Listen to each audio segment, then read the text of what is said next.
Hello everyone, welcome to our YouTube channel. In this video, we will discuss a new chapter, Chemical Equilibrium.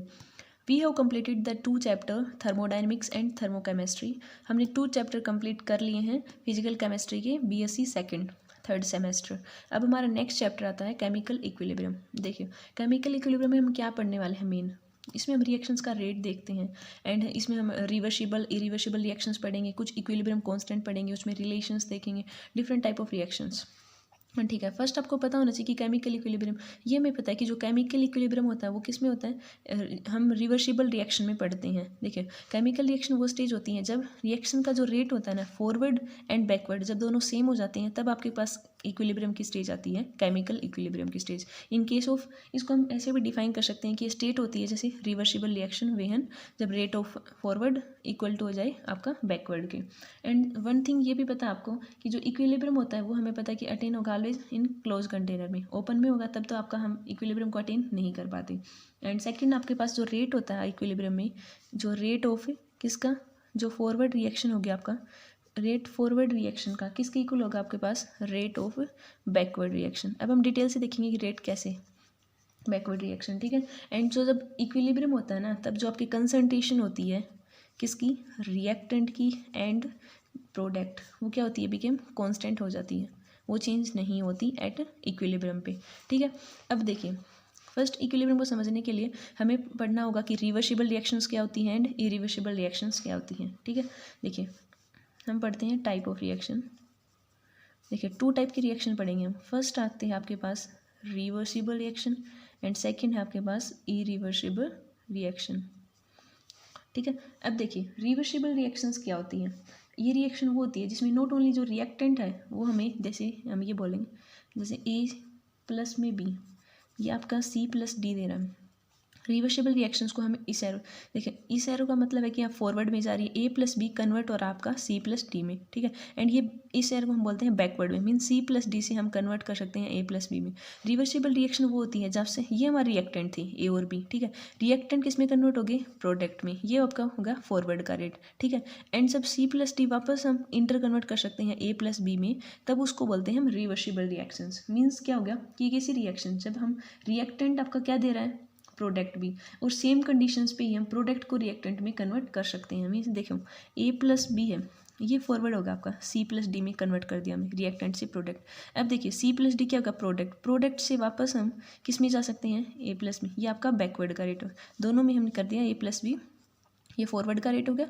Means आपका reactant convert हो सकता है product में भी और product convert हो सकता है रिएक्टेंट में भी. वो क्या होता है आपका रिवर्सिबल रिएक्शन. एंड इरिवर्सिबल क्या होता है, इसमें ओनली आपका रिएक्टेंट किस में कन्वर्ट होगा, प्रोडक्ट में.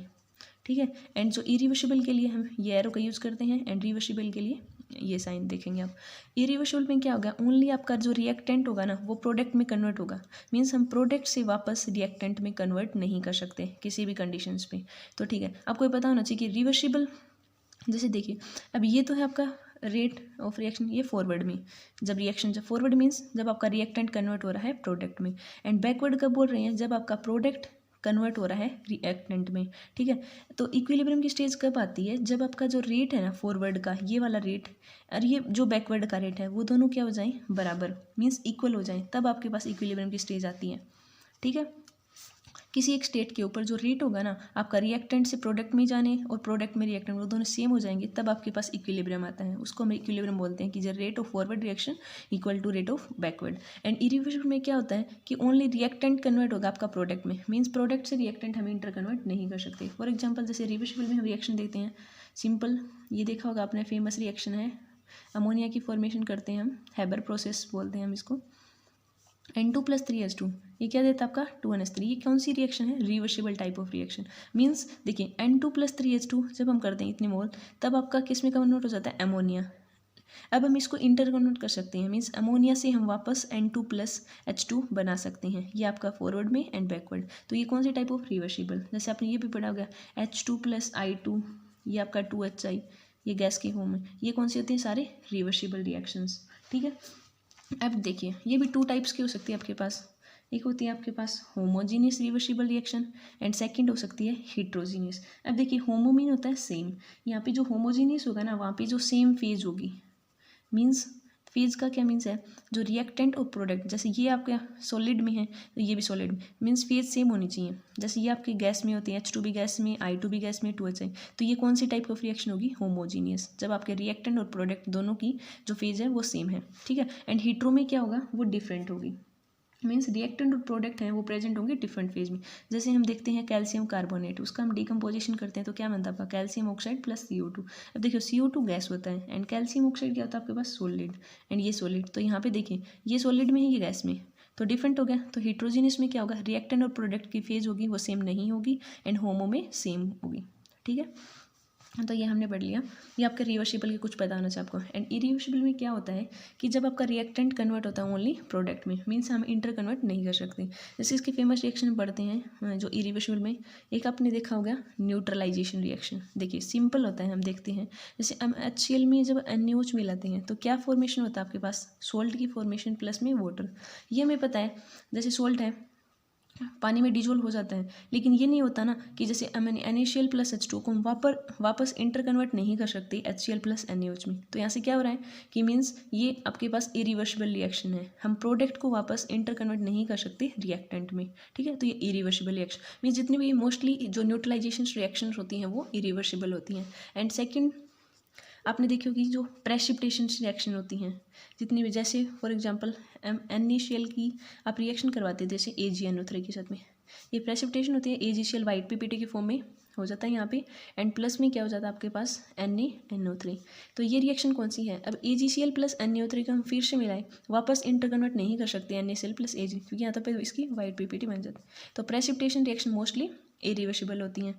एंड सेकेंड हम बोल सकते हैं जो आपकी कंबस्टन रिएक्शन है, कंबस्टन रिएक्शन को भी हम वापस इंटर कन्वर्ट नहीं कर सकते प्रोडक्ट से रिएक्टेंट में।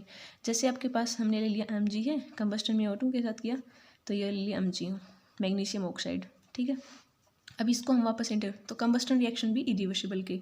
एंड सेकंड और बोल सकते हैं जैसे आपके रिडॉक्स रिएक्शन होती हैं, जैसे जिंक, जैसे हमने ले लिया जिंक प्लस कॉपर सल्फेट है, ठीक है। तो ये क्या फॉर्मेशन हो जाता है, जिंक सल्फेट में एंड प्लस में कॉपर।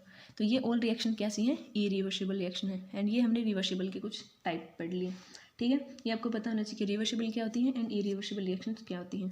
एंड इक्विलिब्रियम कौन सा होगा, जब आपके पास जो कंसंट्रेशन है रिएक्टेंट की और प्रोडक्ट की वो कांस्टेंट रहती है, एंड जो रेट है फॉरवर्ड का और बैकवर्ड का वो दोनों बराबर, ठीक है। इक्विलिब्रियम को भी हम डिफाइन कर सकते हैं जैसे होमोजेनियस और हेट्रोजेनियस में, सेम ऐसे ही हो जाएगा। जैसे होमोजेनियस इक्विलिब्रियम में क्या हो जाएगा, जो रिएक्टेंट और प्रोडक्ट होंगे उनकी सेम फेज हो जाएगी, एंड हेट्रोजेनियस इक्विलिब्रियम में डिफरेंट फेज हो जाएगी रिएक्टेंट एंड प्रोडक्ट की, ठीक है। अब हमारे पास एक चीज़ नेक्स्ट टर्म आती है, ये हमने पढ़ लिया कि, ठीक है।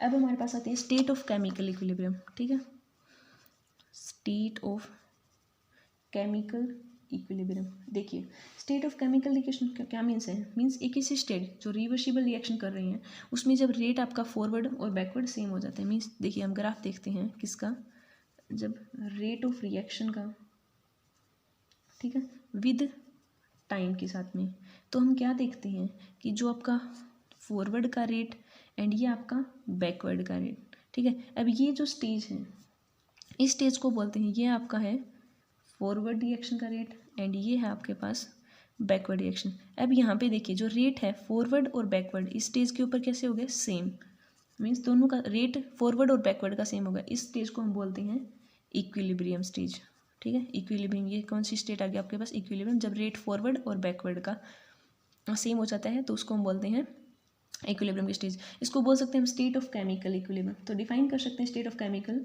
को जो स्टेट ऑफ रिवर्सिबल रिएक्शन जब आपका रेट फॉरवर्ड रिएक्शन का इक्वल टू बैकवर्ड रिएक्शन के, ठीक है। एंड ये हमें पता है कि जो इक्विलिब्रियम होता है ना वो कैसे नेचर का होता है, डायनेमिक नेचर का। कैसे, देखो इक्विलिब्रियम का ये मीन्स नहीं है कि हमारी जो रिएक्शन है ना वो स्टॉप होगी। यहाँ पे हम क्या बोल रहे हैं कि रिएक्टेंट और जो प्रोडक्ट है ना उनकी कंसंट्रेशन कांस्टेंट हो जाती है, ठीक है। एंड इक्विलिब्रियम पे जो आपके जैसे आपका प्रेशर है, कंसंट्रेशन है, इनका कोई चेंज नहीं होता, मीन्स ये कांस्टेंट हो जाते हैं, ठीक है। एंड ये हम बता सकते हैं कि जो इक्विलिब्रियम में क्या हो जाएगा, रेट फॉरवर्ड और बैकवर्ड का सेम हो जाएगा।